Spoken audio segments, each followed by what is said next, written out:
Good afternoon, everybody. Please be seated. My name is Heather Farrell. I'm the Dean of RVUCOM, both the Colorado and Utah campuses, and it's my great pleasure to welcome everyone gathered here, students, faculty, family, friends, as we take time to induct the newest members of our community, the RVUCOM class of 2027. Woohoo! Yeah. Receiving your white coat, as you guys will learn today, is a vital part of this path as it identifies you as a medical professional more than anything else, almost more than anything else. This ceremony we perform today is a time for you to declare to the world your commitment to becoming a productive and valued member of the noble profession of osteopathic physician. It's a time to take a moment and reflect on and envision the type of physician that you want to become. I'm not talking really about your specialty. I'm talking about something a little bit more deep than that. I mean, how will you approach your craft? What commitment do you bring to your profession and, more importantly, to your patients? How will you live each day as an osteopathic physician? And the big question that Dr. Wardle talked about a little bit earlier today, what is your personal why?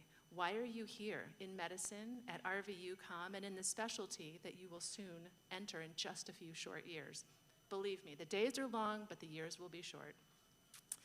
As you move through this ceremony and through your medical career, take time to reflect on these questions. Keep coming back to your why. It'll keep you focused on the path, reminding you of the reasons that you made this lasting and important commitment. So let's move on and enjoy this beautiful ceremony, learn from our speakers, and honor our new RVUCOM members. And to pay tribute to this great nation and the freedoms we enjoy, will the audience please rise and pay their respects and join me in welcoming student Dr. Sierra Robb as she sings the national anthem.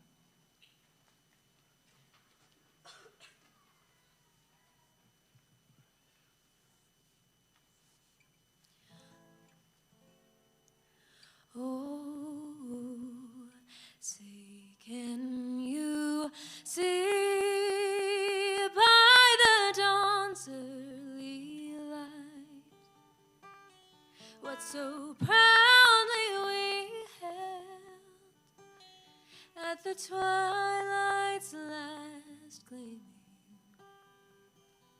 whose broad stripes and bright stars through the perilous fight o'er the ramparts we watched were so gallantly streaming, and the rocket's red glare, the bombs bursting in air, gave proof through the night that our flag was still there.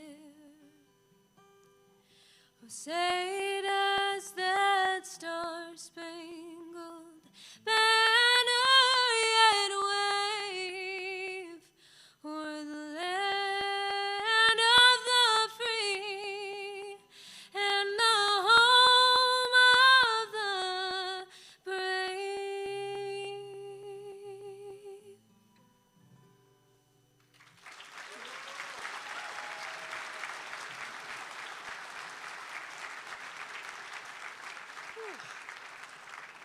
Have a seat. Thank you so much, student Dr. Robb. Beautiful. I am now honored to introduce Mr. Mitchell Cloward as our keynote speaker for today's ceremony. Mr. Cloward's career journey is truly a remarkable one. He started his career as a housekeeper in the intensive care unit at McKay-D Hospital. And from there, he went on to get a master's in healthcare administration from Texas Women's University. His early career was spent as a financial analyst in several insurance companies, including Kelsey Saybold Clinic in Houston, Great West Life and Annuity, One Health Plan. He very quickly became Vice President of Network Development for the Dallas and Fort Worth areas. In 2002, he joined Intermountain Health as an operations director and again was swiftly recognized for his leadership abilities, advancing through the administrative roles, bringing him to his current role as market president of Desert South Utah and president of Intermountain St. George Regional Hospital.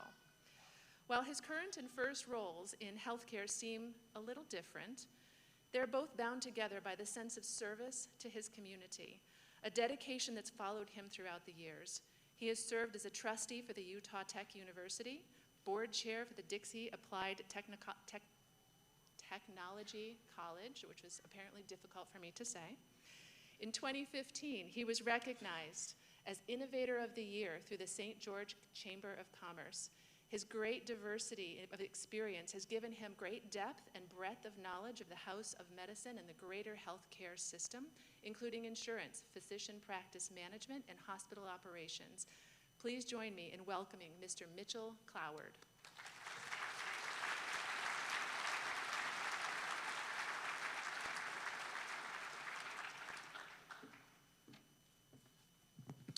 It's a privilege to be with each one of you here today. Thank you for that opportunity.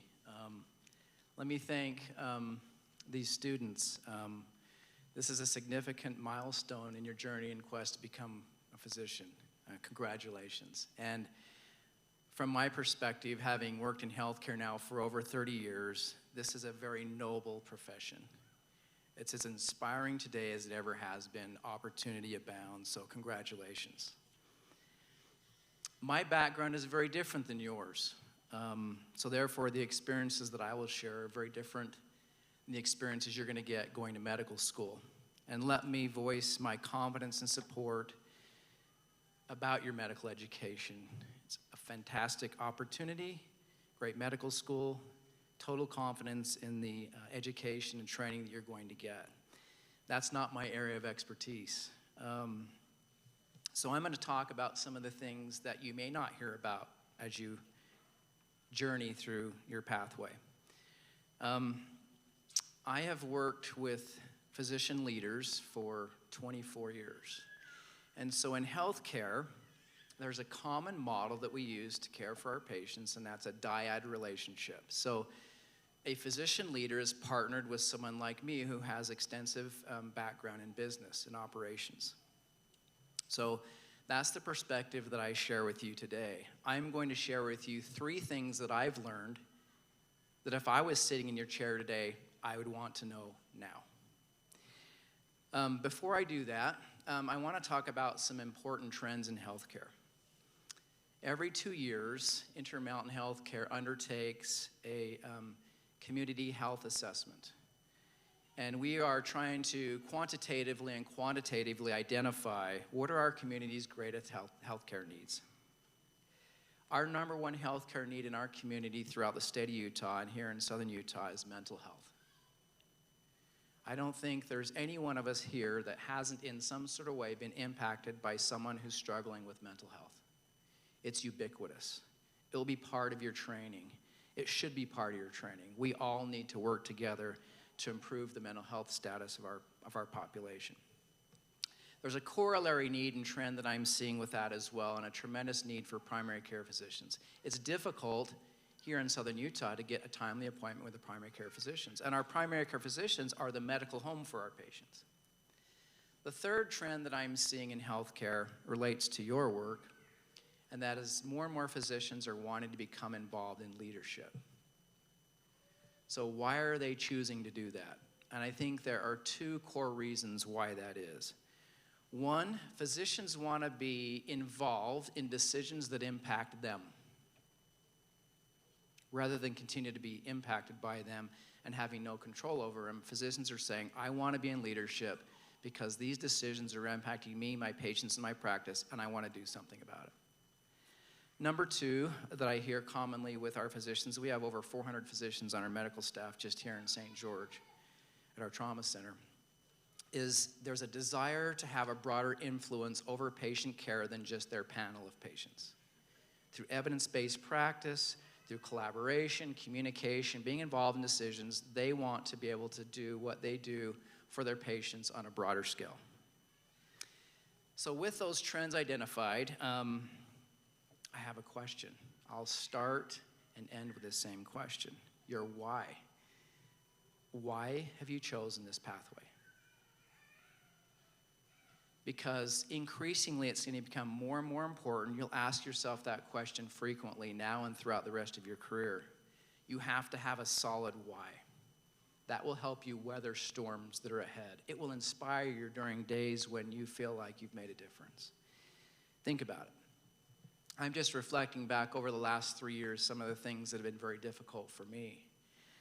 At my age, one of the most challenging things I've ever done in my career it was weather the storm through this most infamous pandemic. The most infamous pandemic that I've seen in my lifetime. That was incredibly challenging, and I saw initially healthcare workers held as heroes, and at one point in time I almost felt like we were villains. That was difficult. I've seen the impact carers in our emergency department after they learned that a mother was traveling across the country with her young daughter to make money off sex trafficking her. That's a dark day. Our teams struggle. I've seen the impact that having an adverse event or a complication can have on a physician and all of us when a patient's harmed. Those are dark days. I've seen a lot of death over the course of my career. And lately I'm seeing more increased workplace violence perpetrated by patients. Hit, kick, punch. It's happening all too common. These are difficult days. So the question of why you're choosing to do this will follow you throughout your career. But one of the greatest gifts we have in life is our health. You, over the course of your career, will have the opportunity to directly preserve it, to save it, to improve it, and to protect it. That will be a feeling like no one else can experience but you. With my background, my influence is much more indirect. And I know how satisfying it feels to me when indirectly I've made decisions that improve patient care. Those are the best days of my life and my career. So I can only imagine how you will feel as you protect, preserve, and influence people's health. That's inspiring. That's a deep connection to your why. During your darkest days, you'll be inspired by that and reconnect with it. So the top 3 things that I would share with you that I've learned over my career begin with what I believe is the best experiences that are created for our patients are built upon 2 essential skill sets: technical/clinical and human skill. I'm going to begin with an example of technical skill. We had a patient that was with his wife traveling from Michigan, hiking here at Zion. And the patient said, I got up one morning and was talking to my wife, and she noticed that I had a problem with my speech. His wife knew right then that he was having a stroke. She knew that time was a huge factor. The patient was rushed to the hospital. Our neurosurgeon caring for the patient said that he had a large clot in his MCA in the area of the brain that supplies blood to the right side. The mainstay treatment is TPA. The patient was given the clot-busting medication, but it wasn't enough for this large clot. Another option for strokes like this is a catheter-based procedure known as endovascular mechanical thrombectomy. And listening to our neurosurgeon describe it, it's essentially a stent on a wire. Physicians pass a small catheter through the clot, then pull the catheter back, which extends out a stent that grasps and sticks to the clot, and the clot is pulled back into a larger catheter that is sucking and aspirating to get it out. This procedure was done on this patient. The outcome was miraculous. The outcome was this patient returned back to hiking 2 days later. That's a great example of technical and clinical skill. So, why are we talking more and more about human skill, and why is it so important to the patient experience? I'll share an example. This is coming from our lead social worker at our hospital. A patient presented the ED at around 12:30 a.m. this morning and was actively dying. She had been on hospice at home, was living alone, and her caregiver, who normally checks out on her, had gone up north for the birth of a grandchild. The patient was frightened, scared, and very uncomfortable. The first thing she did when the nurse was admitting her was to grab her hand and say, "Please don't leave me. Promise you won't leave me." For the next 3 hours, 2 physicians and 3 of our caregivers took turns holding this patient's hand. They even played soft music for this patient. At one point, one of the caregivers said that she was going to have to take one of the physician's turns so that he could go attend to other patients. And she emphatically said no and wouldn't let go of his hand. That was a decision point for our physician. The physician then said, "Well, if you are going to be holding my hand, at least you should be holding a warm hand." And he took off his glove and held her hand gently until she passed away. The very best experiences for our patients are built upon a foundation of technical, clinical skill, and human skill. Compassionate, caring, kind, considerate, and friendly are all good examples of human skill. Number 2, take time to listen to your patient. Really take time to listen to your patient. We've experienced this in our family. My daughter Bailey, who is here, has not been feeling well for the better part of a year, and it's been a mystery to us. She continued to schedule appointments with her primary care physician who intently listened to her concerns and genuinely felt there's something here that we're not catching. And I'm grateful that Bailey was very persistent. So her primary care physician ordered a cardiac MRI. And after ordering that MRI, my wife got a phone call fairly suddenly after that.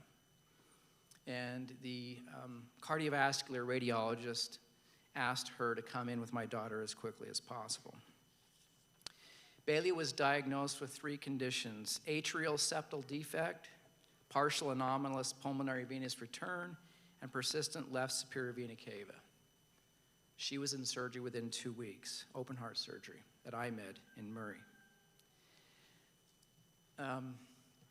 This event, the persistence of her primary care physician, the investigative nature, his curiosity, his persistence, ultimately likely resulted in us saving Bailey's life. Now we're into the future.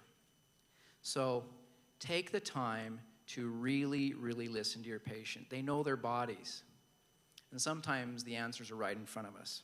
But we're so focused on the diagnostic process and arriving at that diagnosis and developing a plan of care that we sometimes don't hear what's in front of us. I've seen that over and over in my career. Number 3, the best health care is delivered in a team-based environment. I asked the director of our human resources this morning, I said, at Intermountain Healthcare, how many different unique jobs are there? I didn't know this. He said 7,000. 7,000 unique jobs. You're surrounded by team members. Embrace them. So we then looked at a study by Google. It was called Project Aristotle, where they did some extensive research on what makes an effective team. So 2 years, 180 teams, and 37,000 employees. What did they find is the single most characteristic for an effective team?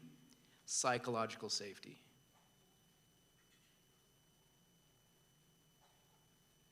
Don't allow pride to prevent you from seeing something that could protect you from harming a patient. Doesn't matter who it is. And so I'm partnered in my dyad relationship with Dr. Patrick Carroll. He's our chief medical officer. I have so much respect for him. He's a neonatologist, and although he spends 3 weeks out of the month down in administration running our hospital, he spends a week out of every month caring for our tiny babies in our NICU. I've asked him to document this story for me because it illustrates the importance of psychological safety. Years ago, I was rounding in the NICU, Patrick said. Our multidisciplinary team in the NICU includes, I love these interdisciplinary rounds, bedside nurses, parents are included, respiratory therapists, developmental specialists, social workers, dietitians, pharmacists, charge nurses, nurse practitioners, and the physician. This particular infant was a couple days old and on antibiotics for a possible infection. One of those antibiotics was gentamicin, requiring checking levels to prevent complications that occur if gentamicin levels are too high. Therefore, I ordered a gentamicin trough level for later that afternoon. Prior to finishing rounds, the bedside nurse spoke up. She mentioned that the baby was looking a bit yellow and asked about getting a bilirubin level. I agreed, thanked her for her recommendation, and turned to write the lab order. Before I could write the order, the social worker spoke up, saying, "Dr. Carroll, I think the bilirubin test can be done on the same tube as a gentamicin level. Can we wait until this afternoon to get the bilirubin and avoid poking this baby twice?" Now, he says, I could have paused there and said, "Stay in your lane. I'm the physician." But it behooves you to create the kind of environment where everyone around you is free to speak up. You are the captain of the ship. Legally and medically, you own the plan of care. There's no doubt. That target's on your back. But you need to create an environment around you where everyone feels free to speak up, because we're in servitude of our patients and protecting them. So in review and in summary, the 3 pieces of advice that I would give you are: the best patient experiences are built upon the foundation of technical/clinical and human skill. Number 2, really take the time to listen to your patient. Really listen to them. Number 3, the best healthcare is delivered in a team-based environment. So, as I conclude with the final thought, I ask you the same question that I started with. Why are you choosing to go down this pathway? Make sure that your why is compelling. Almost everyone that I work with who's stayed in healthcare, it's generally very altruistic. A desire to serve other people. A love for humanity. That's powerful. That keeps you grounded. So one of the sources of inspiration that I draw from is I love listening to JFK's Going to the Moon speech in 1962 at Rice Stadium in Houston, Texas. In that speech, he quotes William Bradford on the founding of the Plymouth Bay Colony, who said, "All great and honorable actions are accompanied with great difficulty." All great and honorable actions are accompanied with great difficulty. Because what you're doing is great and honorable and noble, it's going to be hard. Both must be enterprised and overcome with answerable courage. And so, courage. I'll leave you all with a patient's story. I'm going to try and get through it. But this has inspired me for years, the story of courage. It ties back to the work that you do and your why. So, one of my colleagues and friends was the CEO at Primary Children's Hospital in Salt Lake City, one of the most nationally renowned children's hospitals in the country. And in that role, he had this experience, and he shared it with me, so I'm quoting him and using his words. "A little girl was born on a March day in a neighboring hospital. After birth, her life hung vulnerably in the balance, and a decision was made to bring her to Primary Children's by helicopter. She came, and a team of physicians and nurses worked desperately for several hours to save her. Before the day was over, her brief life ended. Amazing things are done in this hospital for children, but there are limits. Some problems still overpower our state-of-the-art technology and medical expertise. This time, we did not succeed. Remarkably, several days later, a letter arrived in the mail. It was addressed to the hospital, but was more particularly intended for the 2 physicians and the nurse.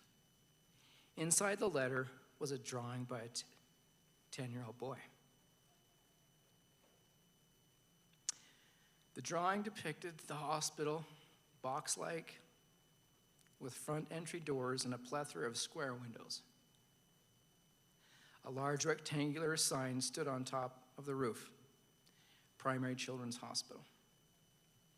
On top of the sign, a flag was posted, fully unfurled, in the wind. Above the hospital roof, meticulously drawn, a huge helicopter hovered, almost equal in size and length to the hospital.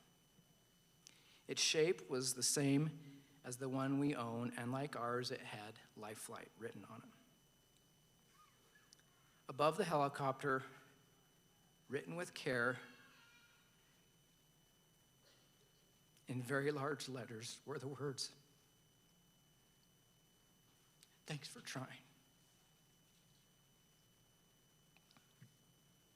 I'm sorry.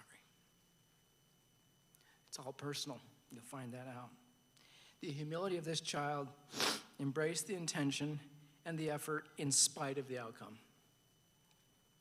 We could not save his baby sister, but his 10-year-old heart was large enough to hold not only the sadness of the loss, but also the gratitude for those who had done their best. Appreciation for the love of caregivers freely and fully given. It is grace to be reminded by one with clearer eyes than mine that for those that understand it, love never fails. Thank you.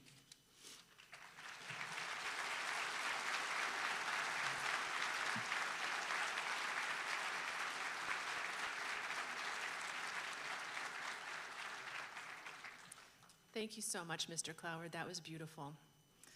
Student doctors, as you all participate in the white coat ceremony today, we want to present some history and significance of the white coat to you, and the significance that it has to our profession. So please join me in welcoming Dr. Mark Wardle to the podium.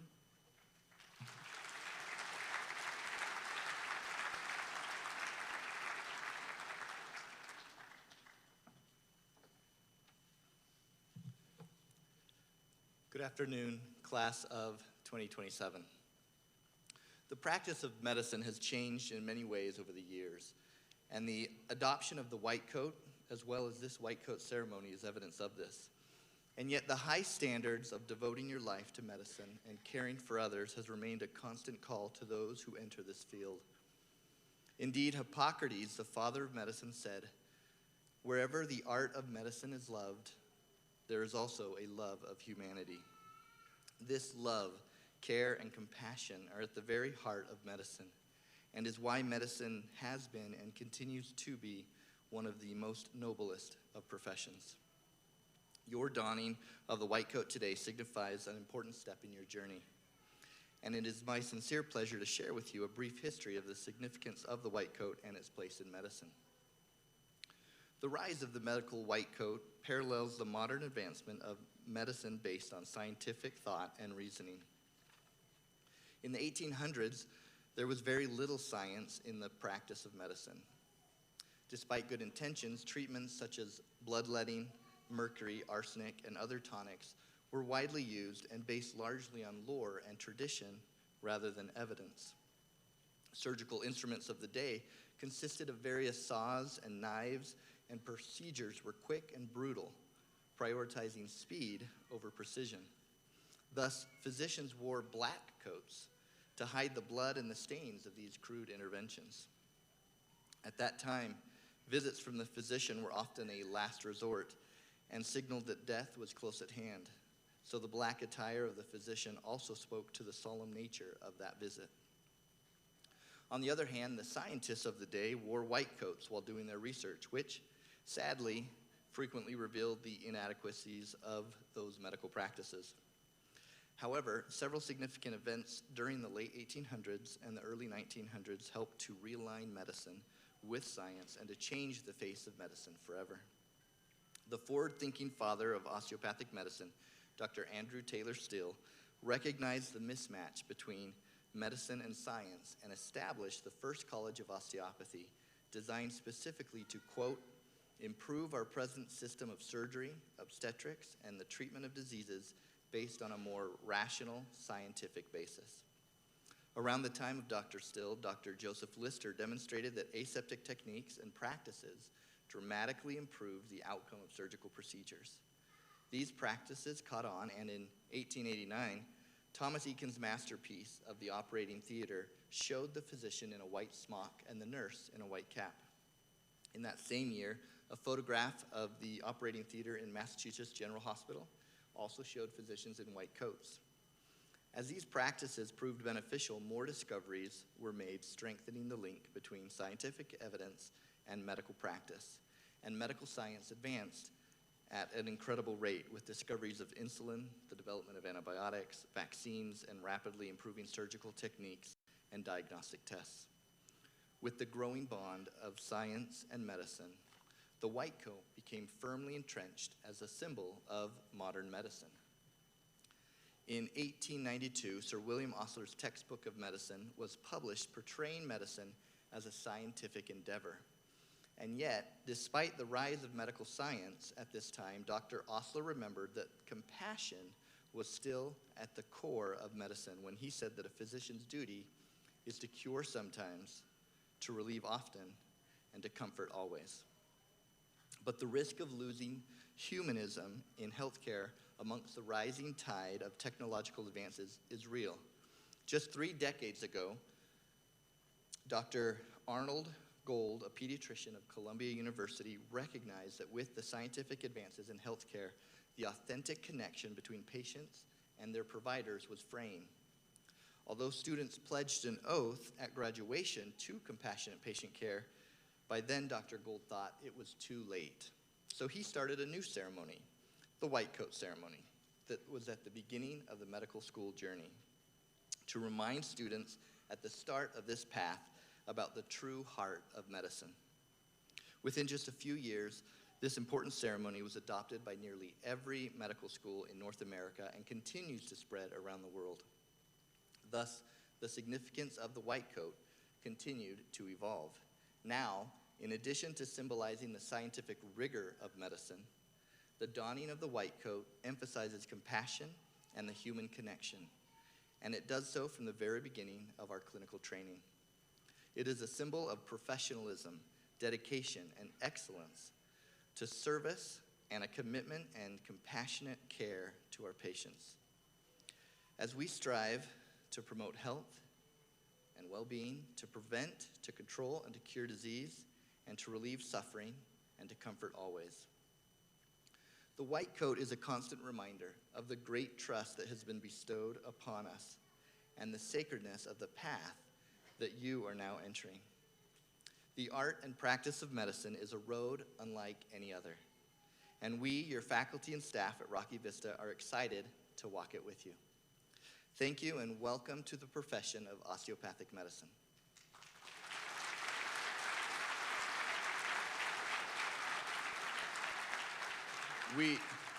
We are now at the point that you've all been waiting for, the presentation of the white coats. I would like to invite some of our faculty to the stage to coat our student doctors. Please approach the stage, Dr. Keith Bordrero, Dr. Heather Farrell, Dr. David Forstein, Dr. Dean Gubler, and Dr. Brandon Hall. Student doctors, as you approach the stage, we ask you to individually announce yourselves by stating your name, school where you received your highest degree, and your hometown. If you are serving in the military, please state your rank and branch of service. And we ask the audience to please hold your applause until each group of student doctors receives their white coat. Student doctors, please approach the stage.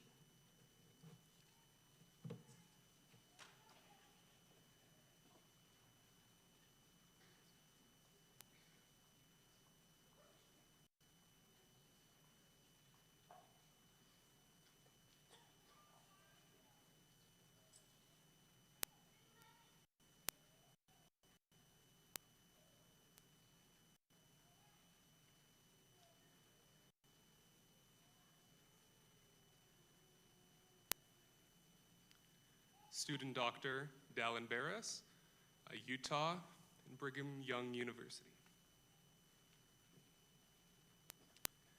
Student Dr. Kai Nethercott, Utah State University.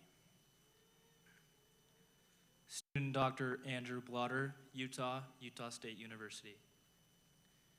Student Dr. Hannes Durant, South Africa, Brigham Young University. Student Dr. Thomas Granger, North Carolina, Tufts University. Student Dr. Benjamin Lee, Hong Kong, BYU, Hawaii.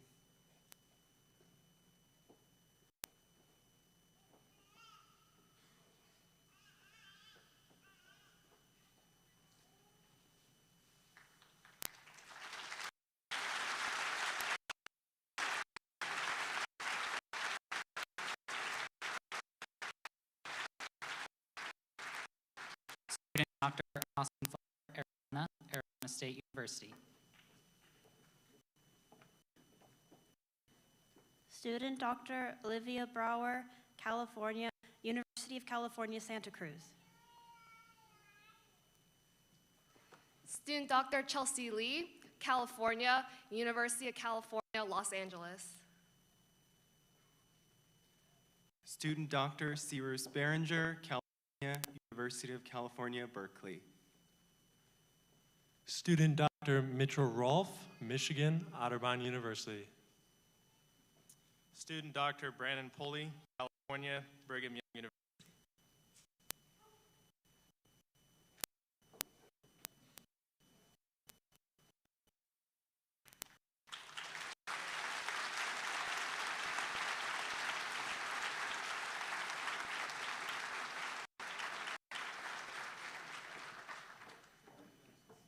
Student Dr.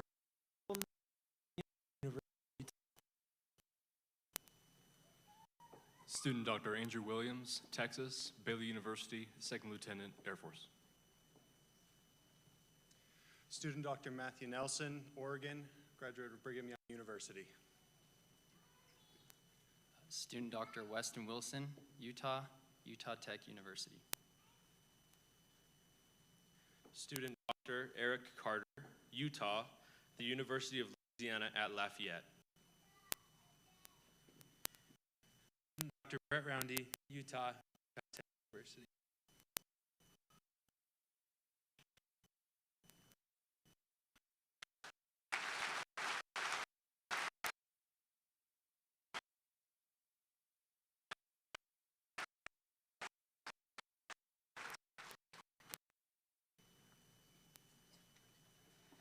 Student Dr. Bryson Edwards, North Carolina, Utah Valley University.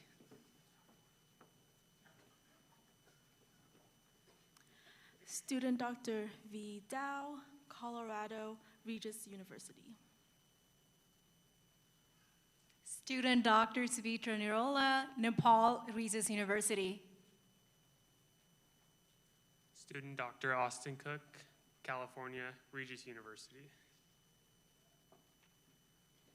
Student Dr. Jackson Case, Missouri, Colorado State University. Student Dr. Oscar Lee, Luoyang, China, University of Wisconsin-Madison.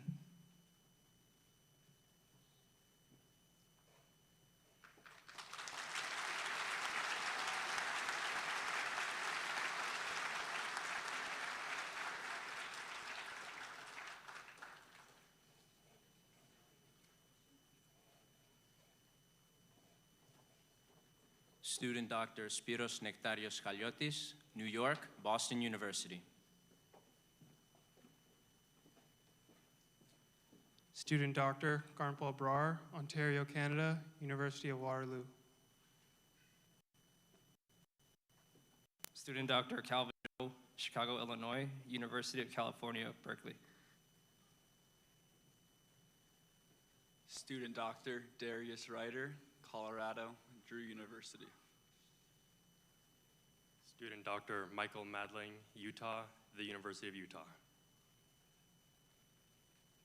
Student Dr. Spencer Nelson, Arizona State University.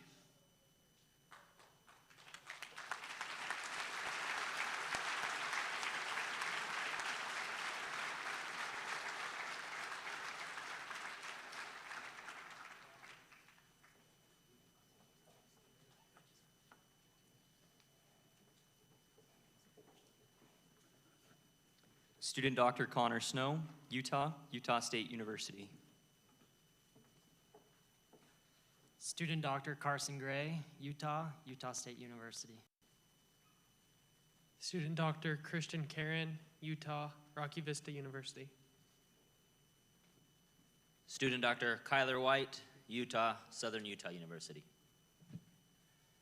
Student Dr. Brett Giles, Nevada, Brigham Young University. Student Dr. Andrew Smith, Brigham Young University.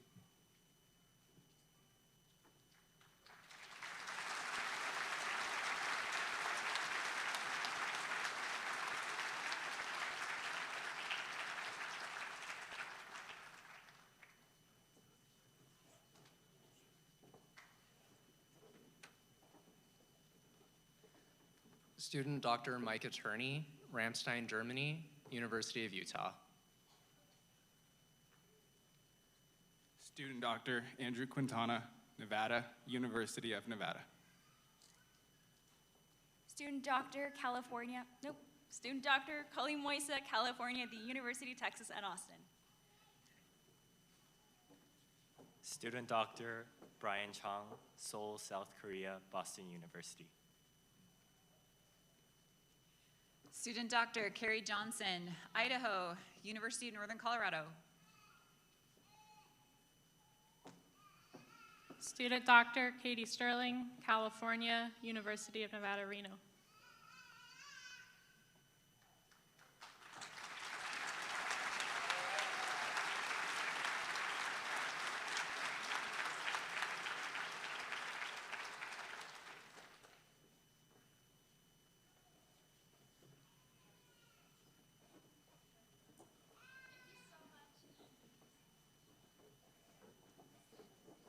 Student Dr. Garrett Whiting, Utah, Brigham Young University.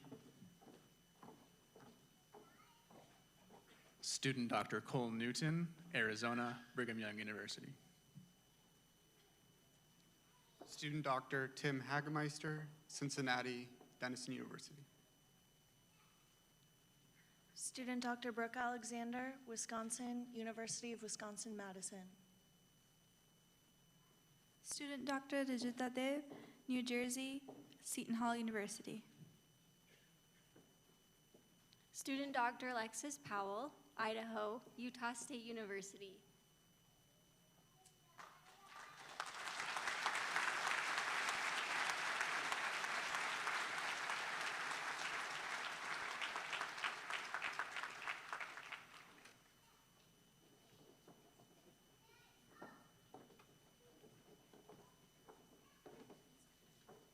Student Dr. Ali Yoshida, Nebraska, Gustavus Adolphus College. Student Dr. Winky Leung, Florida, Barry University.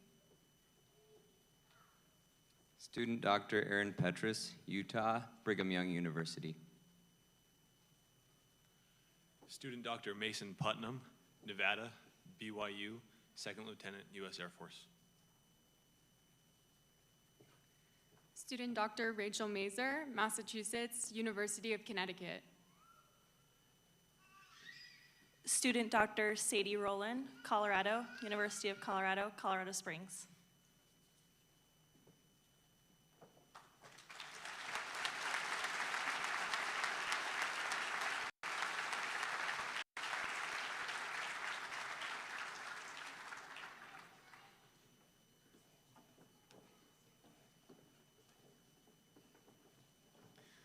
Student Dr. K.O. Reimer, Utah, Southern Utah University.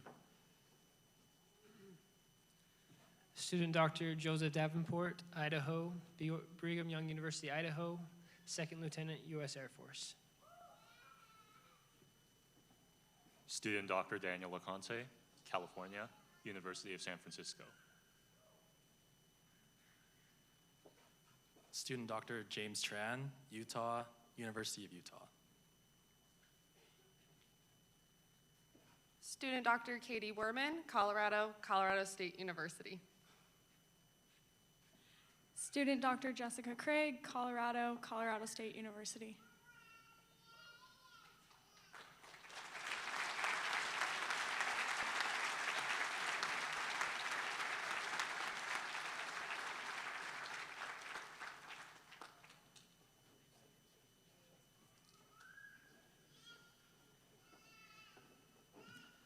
Student Dr. Jennifer Wicks, New Jersey, the University of Miami. Student Dr. Jarek Ordina, Arizona, Arizona State University. Student Dr. Mariana Keach, Houston, the University of Houston. Student Dr. Johanna Pastoriza, New Hampshire, University of New Hampshire. Student Dr. Michaela Slife, California, University of California, Irvine. Student Dr. Cassidy Sarda, South Dakota State University.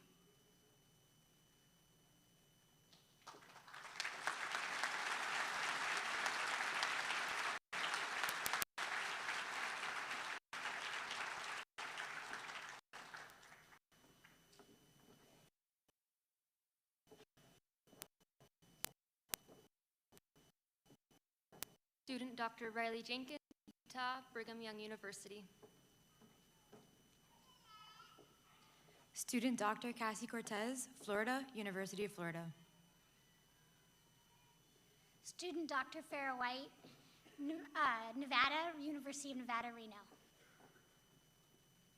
Student Dr. Michaela Cavalieri, Arizona, Rocky Vista University. Student Dr. Mercedes Castillo, California, Rocky Vista University. Student Dr. Ashley Segmeller, Utah, Rocky Vista University.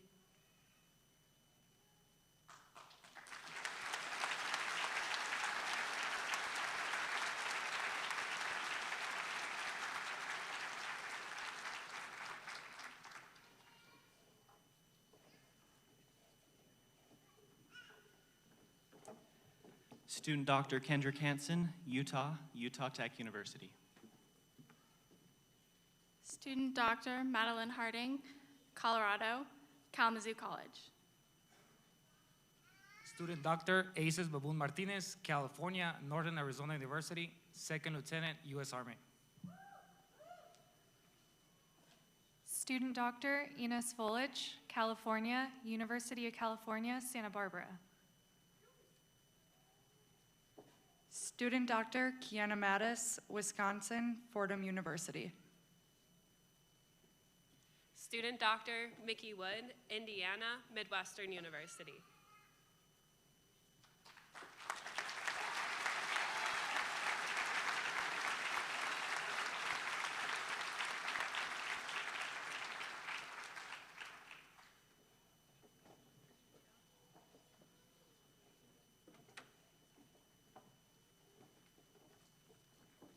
Student Dr. Thanushri Ganapathy, Illinois, St. Louis University. Student Dr. Isabel Sarine, Utah, Brigham Young University. Student Dr. Melanie Herbert, California, University of Washington. Student Dr. Sarah Spagnolo, Massachusetts, UMass Amherst. Student Dr. Amy Wamhoff, Utah, Southern Utah University. Student Dr. Curran Carter, Colorado, Washington University in St. Louis, First Lieutenant, U.S. Army.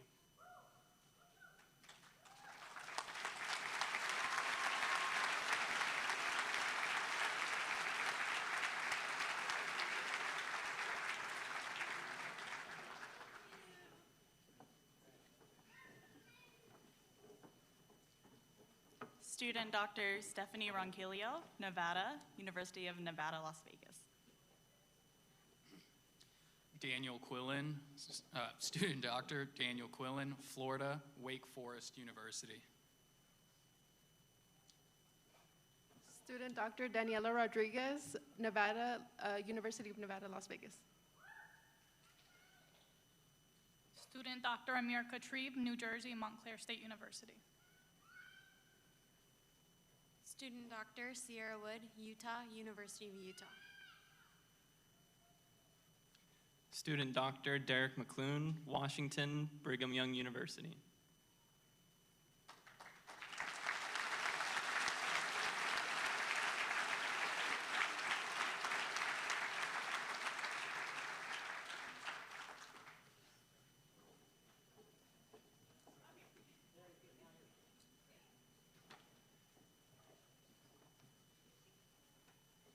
Student Dr. McKay Burgess, Arizona, Brigham Young University.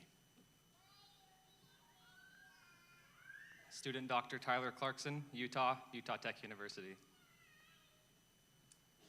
Student Dr. Kelson Knighton, Utah, Brigham Young University. Student Dr. Gavin Christ, Arizona, Brigham Young University. Student Dr. Jeffrey Goodwin, Utah, the University of Utah. Student Dr. Talha Chaudhry, Pakistan, University of Texas at Dallas.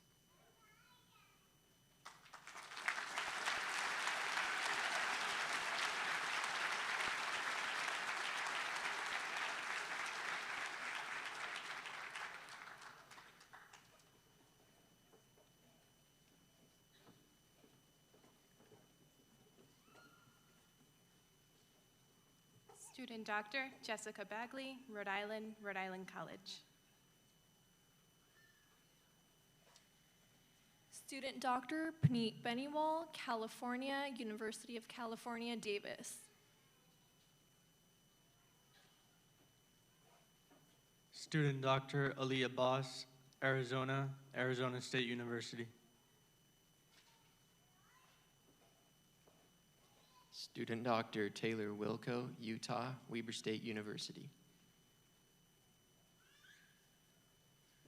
Student Dr. Yasser Noor, New York, Long Island University. Student Dr. Taylor Clement, Utah, Arizona State University.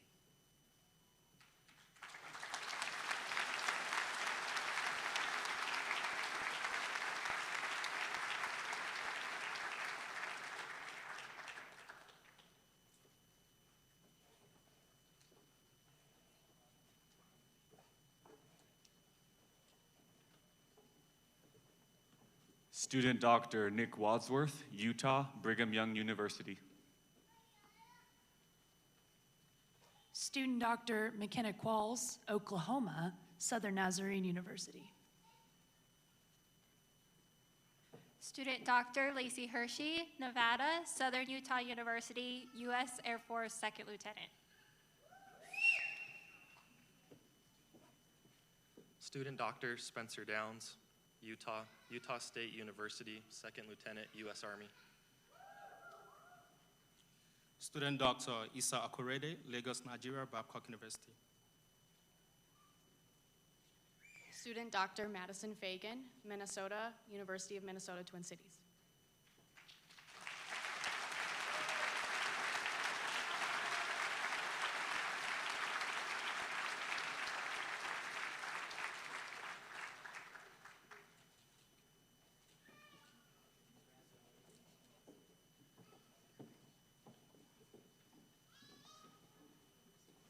Student Dr. Taylor Glanz, California, San Diego State University.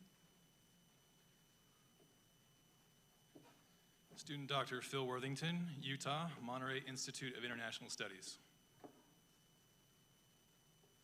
Student Dr. Lauren Wong, Nevada, University of California, Los Angeles. Student Dr. Indiana Hansen, Utah, University of Utah, Second Lieutenant, United States Army. Who up? Student Dr. Jacob Wagner, Washington, Brigham Young University. Student Dr. Nina Hayes, Florida, Florida State University.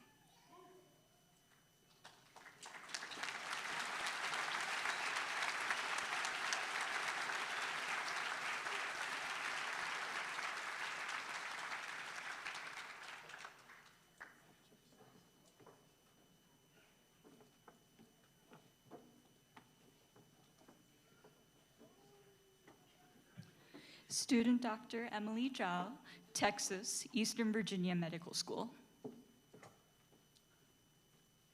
Student Dr. Justin Anderson, California, California State University, Fullerton. Student Dr. Zainab Khan, California, University of California, Irvine. Student Dr. Claudia Nguyen, California, Western University of Health Sciences. Student Dr. Renee Hooper, Kentucky, University of Central Arkansas. Student Dr. Trevin Hendry, Utah, Rocky Vista University.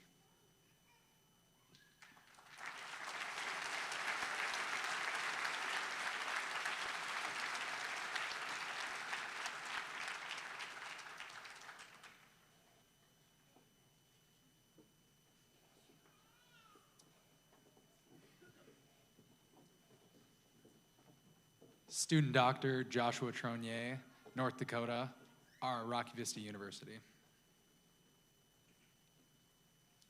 Student Dr. Logan Freeman, Virginia, Rocky Vista University. Student Dr. Megan Smith, Utah, Rocky Vista University. Student Dr. Porter Taylor, Utah, Rocky Vista University. Student Dr. Hayden Jardine, Utah, Rocky Vista University. Student Dr. Dane Richards, Wisconsin, Rocky Vista University.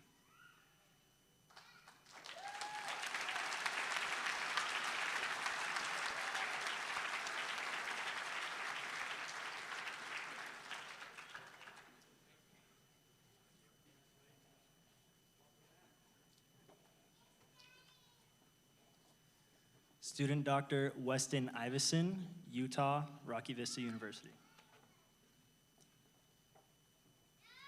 Student Dr. Jose Gonzalez, Texas, Rocky Vista University. Student Dr. Alicia Murphy, Wisconsin, Rocky Vista University.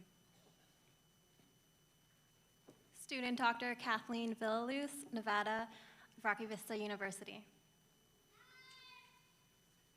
Student Dr. Catherine Wheelis, Orlando, Rocky Vista University.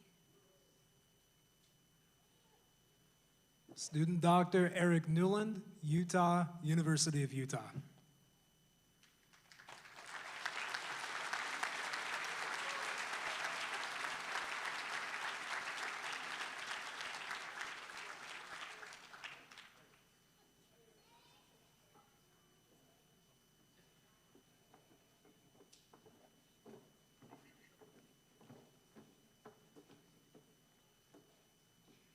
Student Dr. Holly Ingram, Tennessee Baptist Health Sciences University.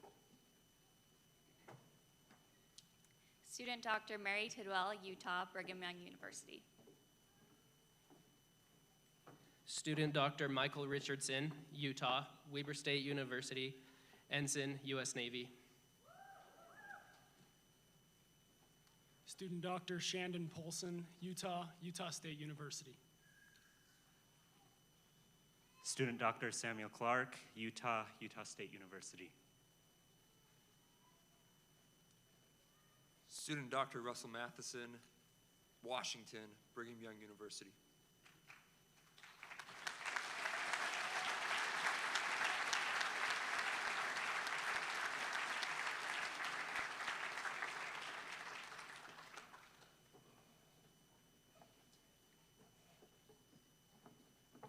Student Dr. Nam Tran, Arizona, U of A.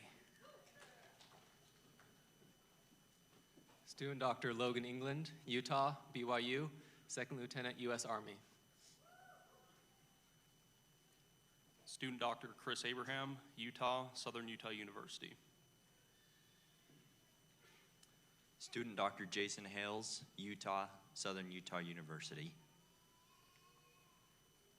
Student Dr. Nicholas Gerber, Utah, Utah Valley University.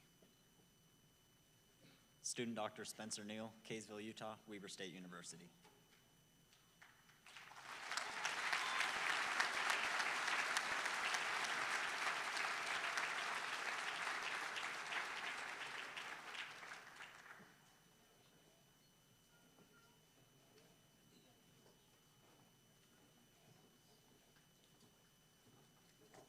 Student Dr. Cody Martin, Texas, Utah State University. Student Dr. Brennan Goodsell, Utah, Utah Valley University. Student Dr. Daniel Bender, Sharon, Massachusetts, Johns Hopkins University. Student Dr. David Melanson, Oregon, Brigham Young University. Student Dr. Alina LeBaron, Utah, Utah Tech University. Student Dr. Sierra Downing, Utah, Utah Tech University.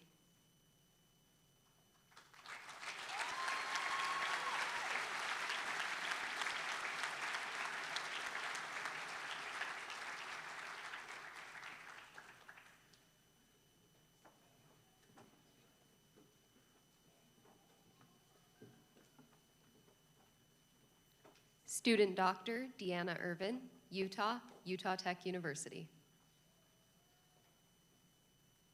Student Dr. Mary Henry, Utah, Utah Tech University. Student Dr. Misty Rain Rasmussen, California, Utah Tech University. Student Dr. Norma Albarran, California, University of California, Riverside. Student Dr. Robert Reed, Florida, University of South Florida. Student Dr. John Airy, South Dakota, University of South Dakota.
Good afternoon. Will the class of 2027 please rise for the oath?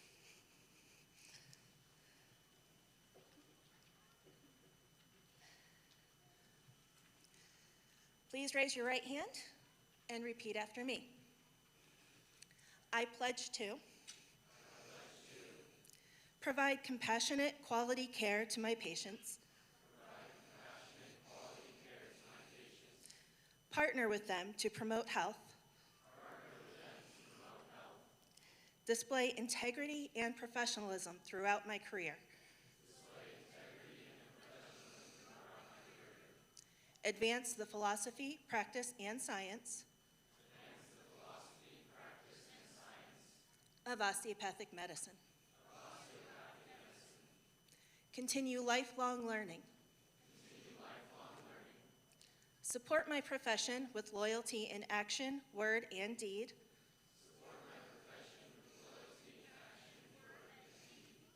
and live each day as an example of what an osteopathic physician should be. You may be seated.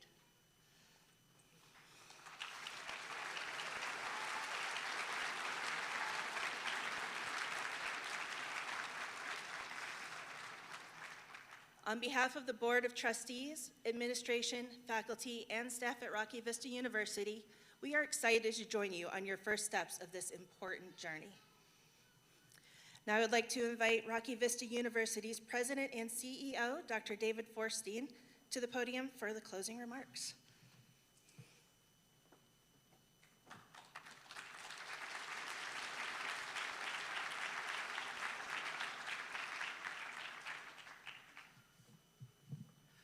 Good afternoon.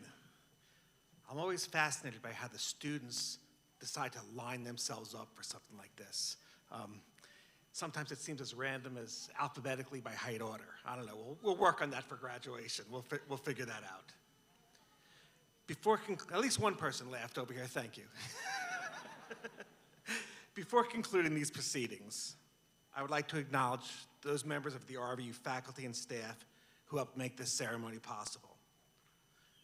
Additionally, and maybe most importantly, are the people sitting beside you and behind you, your loved ones. They've been on this journey with you to get into medical school, and they will be with you for the next 4 years, providing love, comfort, food, and perhaps even a little financial support. So let's take a moment to appreciate all of them.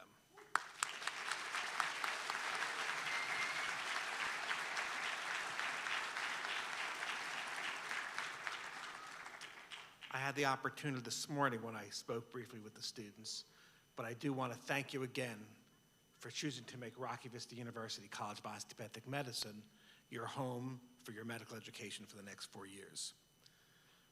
These proceedings are now officially concluded. Will the audience please stand until the end of the recessional? So please stand at your seats. Students and guests and family are invited to a Friends Open House on campus beginning at 3:30, so in a little more than an hour, to enjoy refreshments and tours. We hope to see you there. Dr. Farrell will leave the faculty out during the recession. Students will please follow the faculty, just as they must follow their teachers and mentors throughout their career.